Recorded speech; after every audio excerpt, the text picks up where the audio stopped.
injuries, infections. Then we have a response in what I call the compensatory immune regulatory system, the cells.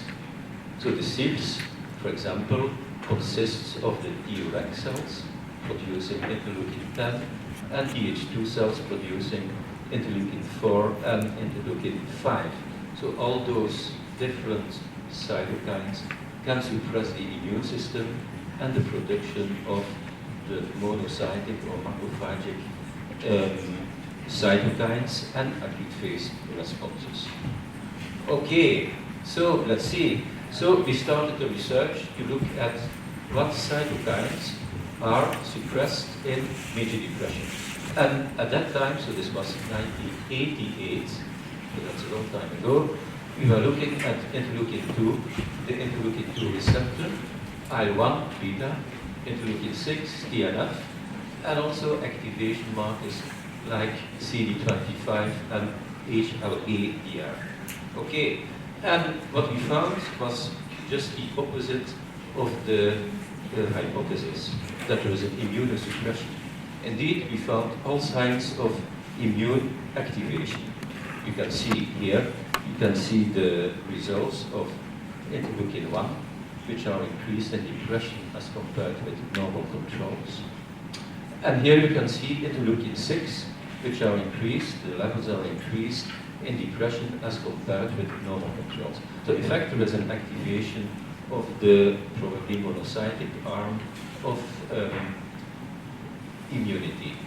Then now, and this is a meta-analysis that we published a year ago. So for example, interleukin 6, TNF-alpha, there are many, many different studies on interleukin 6 showing that there is indeed an increase in interleukin 6 in depressed patients. Likewise, there is also an increase in TNF-alpha, many different studies too, and here you can see the result. So there is an increase in TNF-alpha in major depression. Look at that, the first study on TNF-alpha ever published was a Bulgarian study by Professor Olia Mikova, together with me. So we published the first results on TNF. Okay, then, next step was, if there is an activation in IL-1 and IL-6, then we will also expect that there is an activation in cell-mediated immunity and that there is an acute phase response. Do you know what it is? No. So acute phase response, here we have an acute phase response. Then the pro-inflammatory cytokines are increased, IL-1, IL-6, they will induce the liver to produce acute phase proteins. So for example, CRP, C-reactive protein is increased, and haptoglobin. Okay? Here we see cell-mediated immunity. We have the macrophages that can, I showed you already, that will produce interleukin 1, interleukin 6, which activate T lymphocytes. They acquire receptors, activation receptors, produce other cytokines leading to activation of macrophages. So that's what we call cell-mediated immunity. And this was the next step of our research. So first of all, we and other people, so I was the first to show this in 1994, and this was replicated by a German group in 95, and we found that interferon gamma, so one of the Th1 cytokines, is significantly increased in depression. So monocytes are activated, Th1 cells are activated, and here we see another marker of cell-mediated immunity, that's neopterin. Here we see major depression and major depression after different episodes. So that's what we call recurrent depression. And as you can see, there is frank cell-mediated immune activation in both disorders. Then here the acute phase response. So the response in the liver. So really true, depression, you know, it's a mental disorder. Suicidal ideation, depressed moods, sadness, and so on. Well, in fact, we have an inflammatory response in the liver. This is, for example, haptoglobin. And you see in depression, and in very severe depression, there is a huge increase in haptoglobin. In fact, you can say that 50% of all those patients suffer from inflammation in the liver. Very high values in haptoglobin as compared to normal controls. And then we also publish studies on complement factors. So all the complement factors are increased in depression, and also RGGs and so on are increased in depression. So in fact there is a peripheral immune response. And here you see the peripheral immune response. So this was the first review on immune activation in depression in '95. So we thought, or we proposed, that cytokines, including 1 beta, interleukin 6, interferon, are key factors in depression. This was in '95. So, and those key factors in depression can induce T cell activation, because we found also signs of T cell activation, B cell proliferation, increased autoantibodies, an increase in prostaglandins, and neutrophilia, and of course in the liver, an increased production of positive acute phase proteins like CRP and like haptoglobin. So in fact you see the whole picture of an immune response peripheral. But now we know that there are different factors in depression. First of all, the inflammatory response system is activated. So there's immune inflammation in depression. Also, the 6 components are increased, so that's the immune regulatory part. So it means that we see that depression is accompanied by monocytes that are activated, Th1 cells, but at the same time there is an activation of Th2 and Treg cells. So it's a profile characterized by immune activation.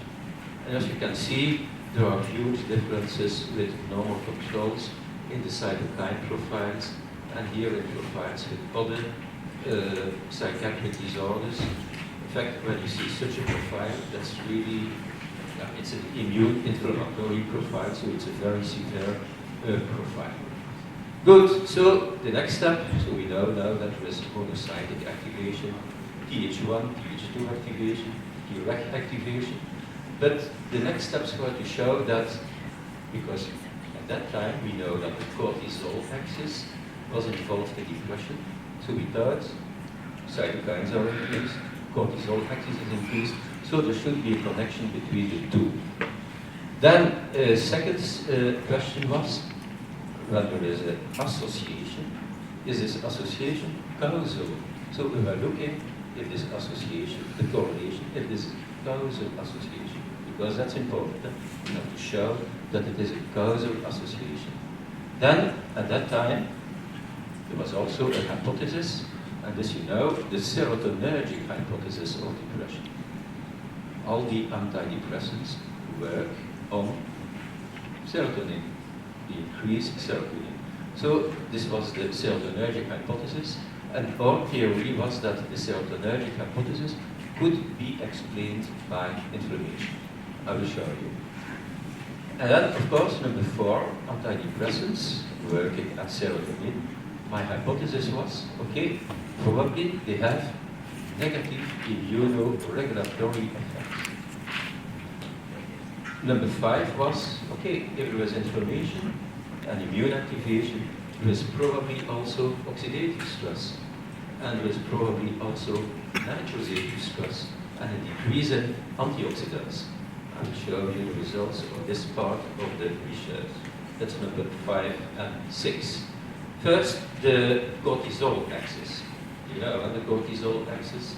So here you can see the cortisol axis with the pituitary adrenal cortex producing cortisol and the negative feedback at the high levels. Well, in depression, we found indeed that cortisol is increased, so there is a huge increase in cortisol during depression. But this increase is associated with an increase in interleukin-1 and other cytokines, interleukin-6. And of course, the explanation is that cytokines can activate the axis at different locations. Hypothalamic, pituitary, and even at the adrenal level. Okay, point 2. Can cytokines induce depression? That's the most important causal relationship. And the answer is yes, for sure, because when there is a peripheral immune activation, say in the abdomen, then sentinels from the nervus vagus, you know this already, vagus nerve, can feel, sense, and they can feel and sense the injury, an infection, for example, and they will produce signals going to the brain, some parts of the brain, where microglia will be activated, producing cytokines. So now you have to think. Peripheral immune activation is accompanied by immune activation in the brain. And what's happening then is that symptoms appear. So those changes in the brain produce symptoms. And these are the typical depressive symptoms. Sadness, anhedonia, sleep disorders, psychomotor retardation, agitation. So in fact, microglial activation in the brain induces depressive symptoms in animals, because that's all research from animals. But we did it also in humans. Now, how can we do this? So we know that people with cancer, some cancers, kidney cancer for example, are treated with cytokines. And so they are treated with interleukin-2 and interferon gamma. Okay? So those people receive the cytokines, and in those patients we also measured the MADRS. So that's simple, and the MADRS is a measurement of depression. So we can measure if depression is present. So you can see baseline after 3 days, after 5 days. What is happening? After treatment with interleukin-2, interferon gamma, you see huge increase in the severity ratings. And some days later, a very, very high increase in the MADRS, meaning that around 60% of the patients are depressed. So you see, treatment with cytokines induces depression and depressive symptoms. And at the same time, the same treatments also induce inflammation, increased interleukin-6, and increased levels, for example, in the interleukin-2 receptor, so B-cell activation. And most importantly, the changes, so we call it the delta changes in depression, are related with the delta changes in interleukin-6. They are related with the delta changes in the interleukin-2 receptor, the delta changes in interleukin-10. So it means the higher the induction of the cytokine network, the more depressive symptoms will be present. Okay, so this is proof that the cytokine network induces depression. Okay, so I told you at that time there was a hypothesis that depression is related to serotonin. And in fact, this hypothesis was made by myself and Meltzer in '95. At that time I did also research in serotonin. So, and the key components of this hypothesis are that the depression is related to a decrease in tryptophan. I hope you know it, tryptophan. That's the precursor of serotonin, yeah, indeed. And also a decrease in serotonin plus adductions in postsynaptic receptors. But we saw already tryptophan in the plasma is related to many different markers of immune activation. So I thought tryptophan, a decrease in tryptophan, is probably an inflammatory marker. And thus, we did some more research on this topic. And first of all, here you can see the pathway from tryptophan to serotonin. This you should know. That's in biochemistry. So from tryptophan, 5-hydroxytryptophan is formed, and then serotonin, and so to melatonin. But that's the problem. Tryptophan, there is another enzyme, IDO, that can catabolize tryptophan into all those different products here. Now, this you have to remember. Quinoline and quinolinic acids. You know those products? These are very toxic products. In fact, quinolinic acid is probably one of the most toxic endogenous substances in our body. So, when there is inflammation, IDO is activated, and what happens? Tryptophan goes down, there is a decrease in tryptophan, and there is a decrease in serotonin and in melatonin, but those products are upregulated. So there is an increase in quinoline and an increase in quinolinic acid, very toxic products. In addition, this product alone, quinoline, can induce depression and anxiety. So when we give this to animals, administration of quinoline to animals induces depression and anxiety. Administration of quinolinic acid induces neurodegeneration. So you see, inflammation can induce depression by a decrease in quinoline, by an increase in quinolinic acid, and by a decrease in this pathway, serotonin and tryptophan. Good. So then I went to another university to examine the effects of interferon alpha on the serotonergic system. This was La Sapienza. That's Rome. That's a very good university in Rome. And we examined the effects of interferon alpha on the serotonergic system. So what's happening? When there is immune activation after administration of interferon alpha, as you see here, IDO is activated. IDO is activated, and the activation of IDO leads to a decrease in tryptophan, and there's a decrease in serotonin, but an increase in quinoline, which can pass the BPD and affect the brain functions, and even induce depression. So, what did we see?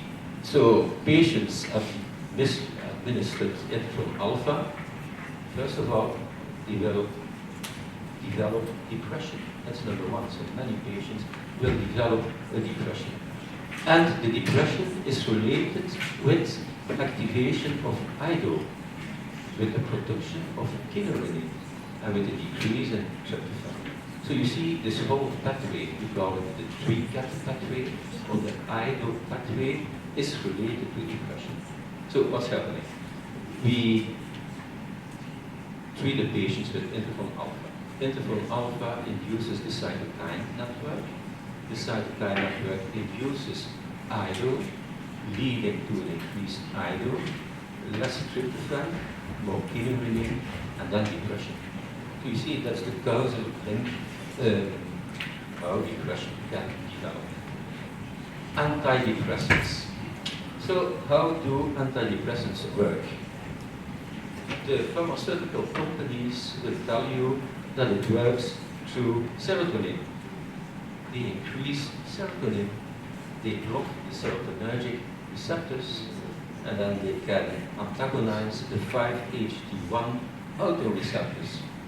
Maybe it's true, but I don't know. I really don't know. What they really do is they affect the immune system.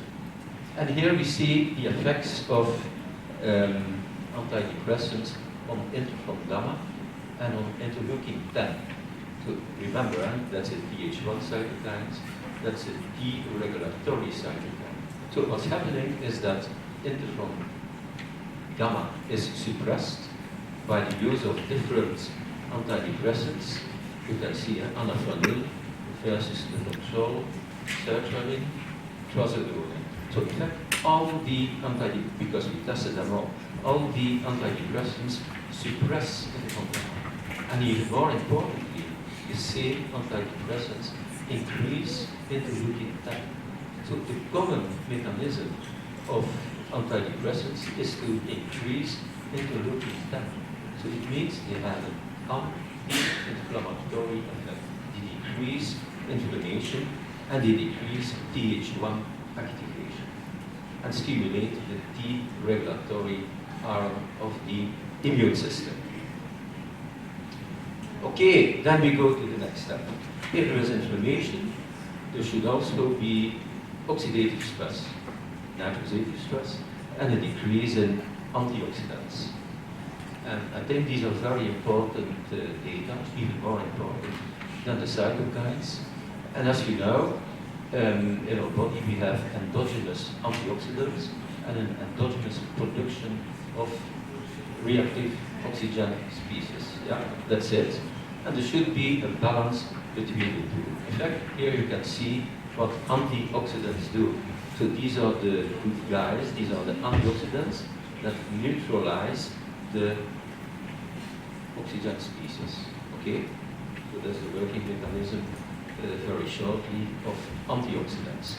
Now, there are many different antioxidants that are dysfunctional in depression. So first of all, for example, vitamin E. Vitamin E is significantly decreased in depression. Another very important, really the most important antioxidant is HDL cholesterol, as you know already. So HDL cholesterol is a very strong antioxidant and it's significantly decreased in depression, in function of immune activation and inflammation. So when there is inflammation, HDL cholesterol is damaged by the inflammation and the concentrations go down. Also, there is another enzyme, alpha-cat enzyme, which is needed for the, you see it here, esterification of cholesterol. Also, this enzyme is damaged in depression. So it means there is a decrease in antioxidants in depression. Likewise, and that's a very interesting topic, that's omega-3. Omega-3 polyunsaturated fatty acids in our fish oil. So there are indeed two pathways for omega-3. You see here, LNA, the elongation to APA to DHA. And here we have the red part. These are the omega-6.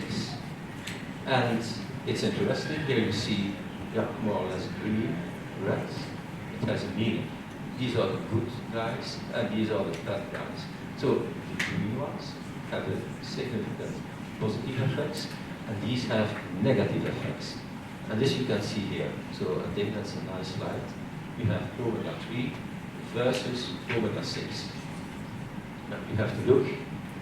Omega-3 you can find in fish oil, salmon, mackerel, for example, and you can also see it in flaxseed oil, and that's another type of omega-3. Omega-6, on the other hand, you have to read this, but remember, it's easy to remember, junk food, McDonald's, yeah, KFC, that's this part. So here you have the good ones, here you have the bad. What's the difference? What's the difference? Omega-3 are, you have to read it here, are anti-inflammatory. So they reduce inflammation. They reduce immune activation. Whereas the omega-6 are pro-inflammatory. They increase inflammation. You see? So, very important. When you take this, you take anti-inflammatory compounds. When you take this, then you take pro-inflammatory compounds. Look here, I think that's very interesting.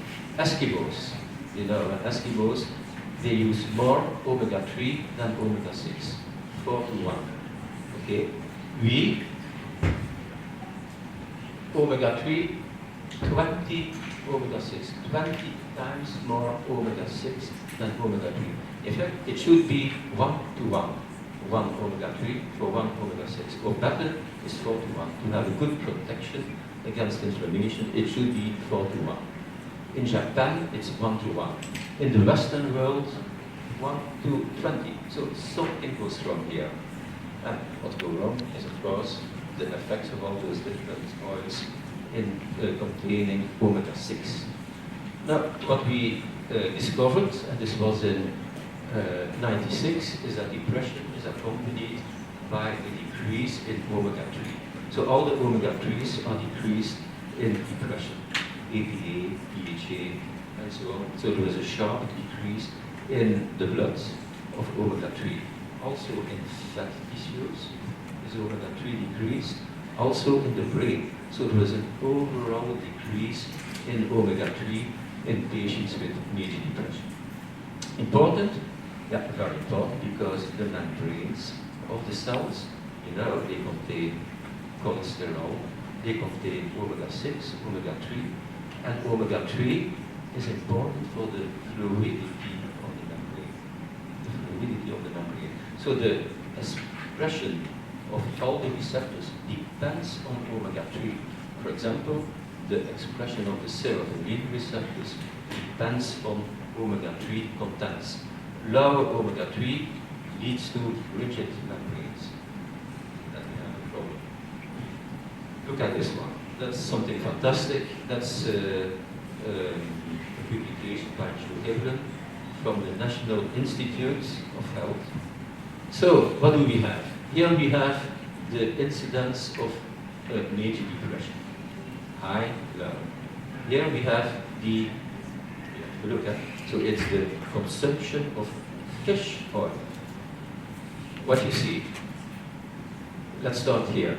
New Zealand, low consumption of fish oil, high level of depression.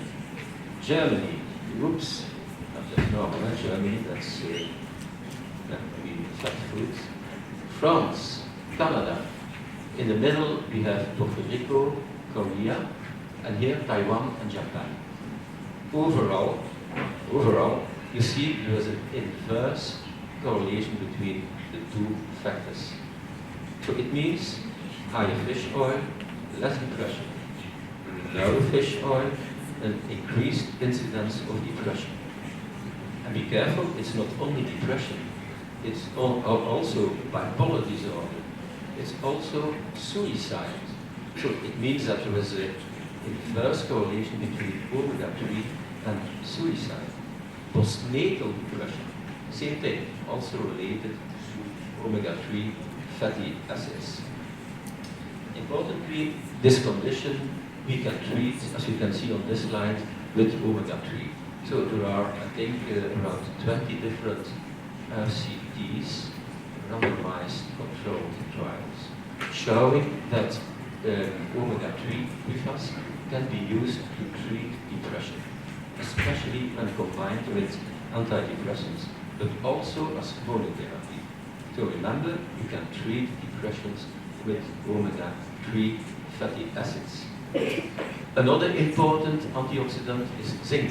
So for example, here we see the decreases in zinc in patients with depression versus normal control. And importantly, also zinc can be used to treat patients with depression, even patients with treatment-resistant depression. So for example, zinc 30 milligram, in addition to SSRIs, to antidepressants, can be used to treat major depression. Okay, so now we know that there are many different disorders in oxidative stress in depression. Do you know those pathways already? Because it's very complex. So let's have a quick overview. First, we have the protection, for example, by HDL cholesterol, ALCAT, the vitamins, especially vitamin E, coenzyme Q10, don't forget this one, that's a very important protective factor. And then we have the superoxides, superoxide dismutase. From this, as you can see, we come to here to the production of AOPP. So AOPP are advanced oxidation protein products. So it shows that there is oxidation of your proteins. So if you are here, that's not so good. On the other hand, we have another pathway, it goes so, and it leads to lipid peroxidation, where the lipids are attacked, your membranes, for example, are attacked and are damaged. And then, as you can see, it goes further with the production of aldehydes. The aldehydes, and the most dangerous is MDA, malondealdehyde. And those products can attack the lipids, can attack your DNA, the genes, and lead to lesions in the DNA field. Also, we have NO, nitric oxide, is called. And from this, we have different pathways to nitrosylation and nitration. You see, that's a very complex pathway, and this whole pathway is dissolved in depression. So this we published last year. Here we have all those different oxidative markers. As you can see, increase in depression as compared with controls and bipolar patients. So there is a huge increase in oxidative stress, protein oxidation, DNA oxidation, and also in lipid peroxidation. Especially when we have a combination with anxiety disorders, so depression plus anxiety disorders, then you see something really very bad. If you see this, that's a profile really of enormous, huge oxidative stress with damage to the DNA, to the proteins, to the mitochondria, to the cell membranes, and so on. Here you can see the mutagenic lesions, because we can measure it, for example, in urine and in plasma. So depression is accompanied by oxidative mutagenic lesions. But very importantly, we see also an increase in NO groups. Nitric oxide is increasing. And nitric oxide can bind to proteins, as you can see, and this we call nitrosylation. And I think probably this is one of the most important factors in depression. Here we see that nitrosylation, so this reaction here, so the NO addition to this ring, is significantly increased in depression as compared with normal controls. So it showed that there was nitrosative stress. So you have oxidative stress and nitrosative stress in depression. Okay, is this important? Yes, because nitrosylation is important, first of all, for redox responses. For cell death and injury, it's very important for transcriptional control. It's very important for mitochondrial functions. It's very important for your neuronal functions. Important for the synaptic functions. So in fact, NO, the nitrosylation, is important for many neuronal functions. Now, you can see there are different phases in nitrosylation. When there is a small, minor nitrosylation, it is protective. But then, more and more and more, it becomes damaging. And at the end, it can induce neurodegeneration. So the neurons will be attacked and damaged due to nitrosylation. And that's what you see here. So nitrosylation is related to many different neurological disorders, Parkinson, MS, Alzheimer, but also to depression. Okay, we go on, huh? No problem. We have also another pathway which is significantly activated in depression. And this we call autoimmune responses to neoantigens. So we have antigens. The antigens can be modified by oxidative stress, and then we call it neoantigens. So that's like a new antigen in your body. And the immune system can mount immune responses, so autoimmune responses against those autoantigens or neoantigens. For example, here we measure the IgG antibodies to oxidized LDL. remember, that's very important, oxidized LDL, and it's related to cardiovascular disorder, because that's the pathophysiology of arteriosclerosis. So that's oxidized LDL and an autoimmune response against the oxidized LDL. So depression, just like arteriosclerosis, is accompanied by increased levels of IgG against oxidized LDL. You see here, probably those people here are already people with arteriosclerosis. So I think that's a very important finding, because it shows that there is autoimmunity, formation of autoantigens or neoantigens, and even more, it explains this. These findings explain the comorbidity between depression and heart disease, because there's a very strong comorbidity between depression and heart disease. So depression can lead to heart disease. So it's a predictor, it's a risk factor for cardiovascular disorders. So when you suffer from depression or chronic stress, it will increase the odds to develop cardiovascular disorder. And that's probably through the effects on the oxidized LDL and the autoimmune responses to oxidized LDL. Good, but there is more. There's more. So here we have a particle, HDL particle. It's related to alkals. But very important is that it is also related to another enzyme, to POM. Who knows POM? POM1. I think that's something new. So we have POM1, paraoxidase, is here, and that's a very strong anti-inflammatory product. In fact, it's an enzyme that protects the HDL against oxidation. In fact, it's a complex between HDL cholesterol and POM1. And together, they are protected against oxidation. Now, what's happening is that POM1 is significantly decreased in depression and bipolar disorder as compared with normal controls. So there is a steep decrease in POM1.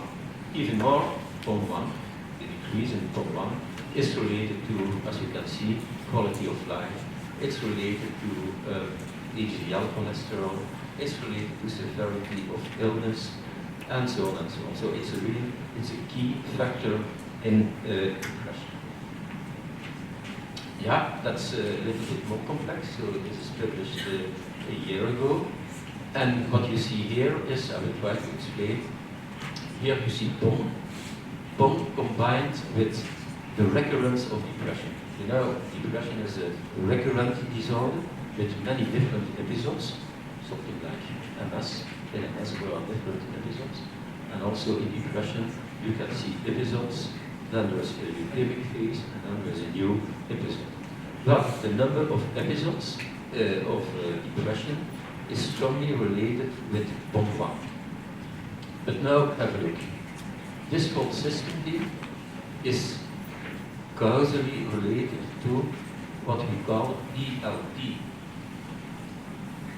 ELT stands for early lifetime trauma. Psychological stress, psychological stresses, and especially in younger people, like sexual abuse, emotional abuse, physical abuse, they can induce depression. So they induce the number of episodes, and they induce a decrease in POM1, and they induce oxidative stress, and they induce inflammatory responses. So in fact, psychological stresses, including early lifetime trauma, induce inflammation, immunoactivation, they induce a decrease in POM1 and oxidative stress. And then, as you can see, these two together explain nearly all the features of depression. So it's amazing. Huh? So you can see suicidal attempts are predicted by POM1 and the recurrence of depression. The medications patients will take are related to those factors: the quality of life of the patients, the disabilities, the cognitive performance, the behavior. The severity of illness is really determined by early lifetime trauma together with oxidative stress and a decrease in POM1. In fact, what we have is a beautiful pathway starting in adulthood or earlier, and with the early lifetime trauma, they can reduce recurrence of depression, relapsing episodes, relapsing suicidal behaviors. This, after some years, can reduce disabilities, including cognitive dysfunctions, a lower quality of life, and in a later stage, it comes with suicidal ideation and even more depressive episodes.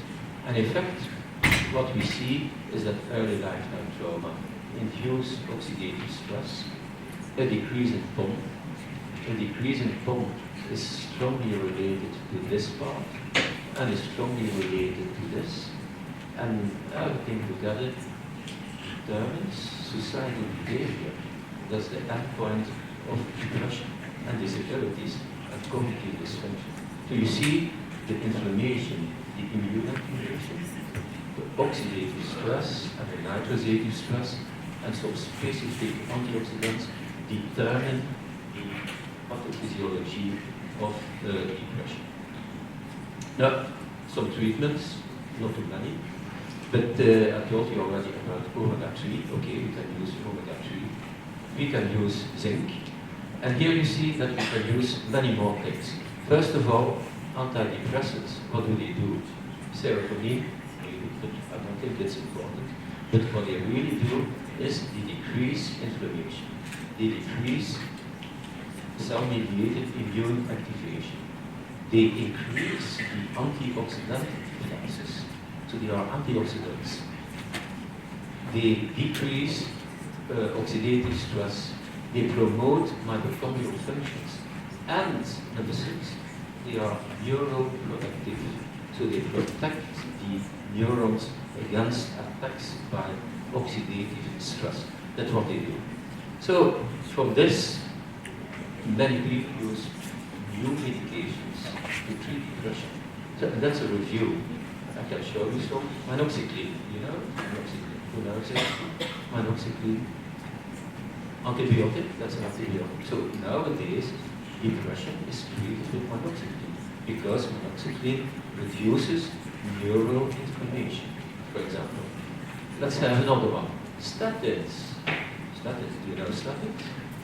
Now it's used to treat depression because they are antioxidant and anti-inflammatory. COX-2 inhibitors. You know the COX-2 inhibitors? Yeah, so they are used to treat depression because they reduce inflammation. But also, this one here, did you see this? Anti-TNF lunicate is used to treat depression. So you can use anti-TNF to treat depression. It's anti-inflammatory, so you will reduce the inflammation and the oxidative stress. And it has an effect. But also supplements can be used. You know already zinc, and acetylcysteine, coenzyme Q10, licoritin. You see it's a long list of different products. Ginseng is also included here.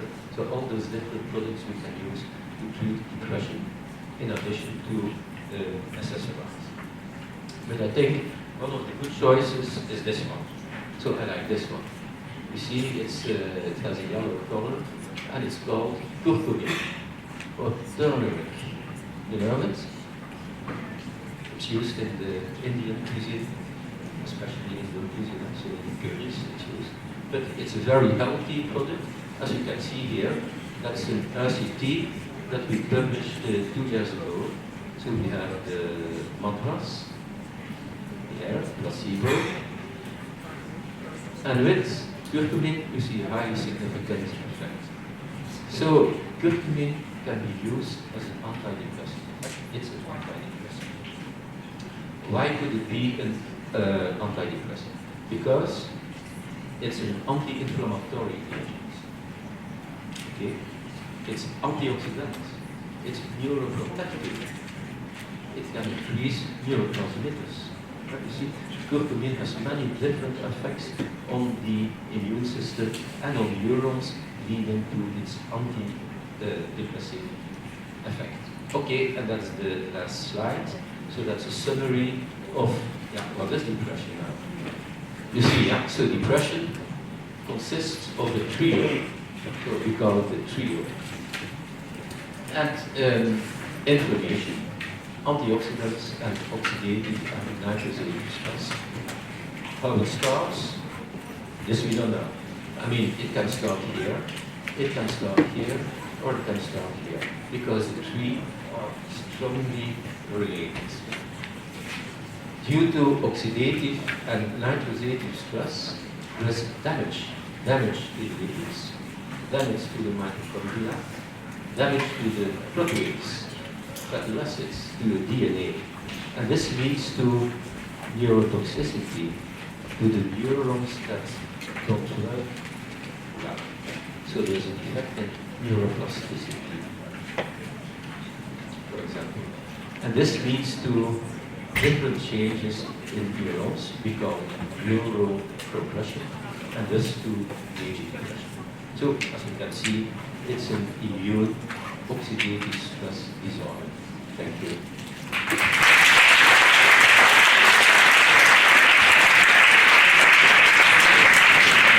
Thank you to Professor Maes for this wonderful overview and for the new data presented. Some of them were really hot data, and I would like to ask Professor Mojeva, who is the Vice Rector for International Relations and your future lecturer. Next year you will meet her in microbiology and then in the clinical immunology course.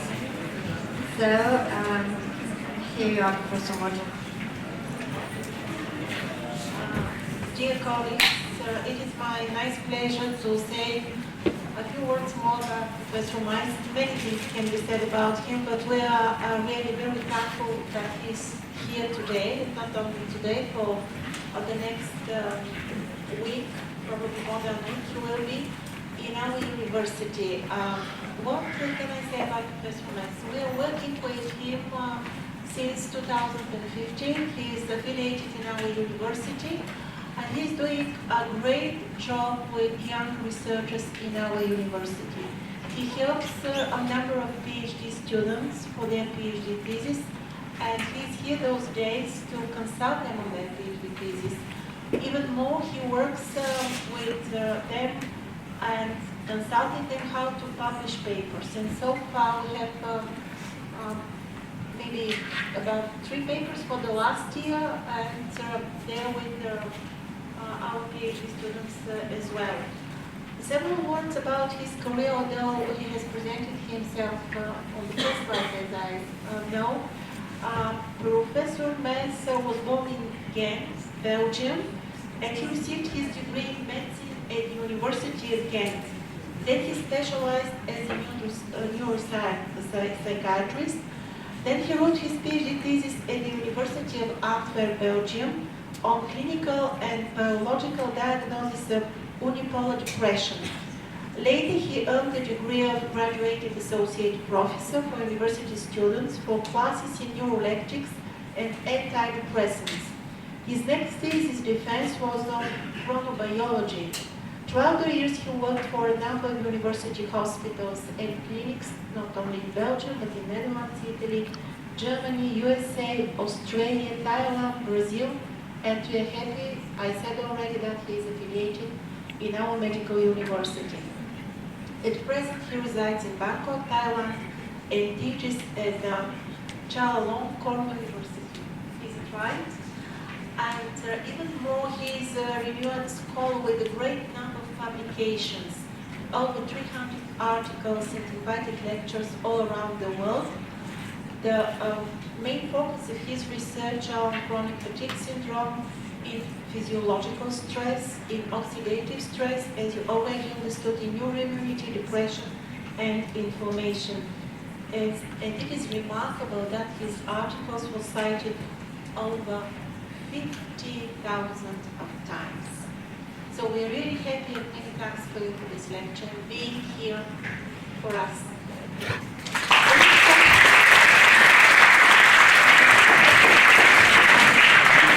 Questions from the auditorium. I can see here that there are students at the very beginning of their studies, but also I see some PhD students and young researchers here.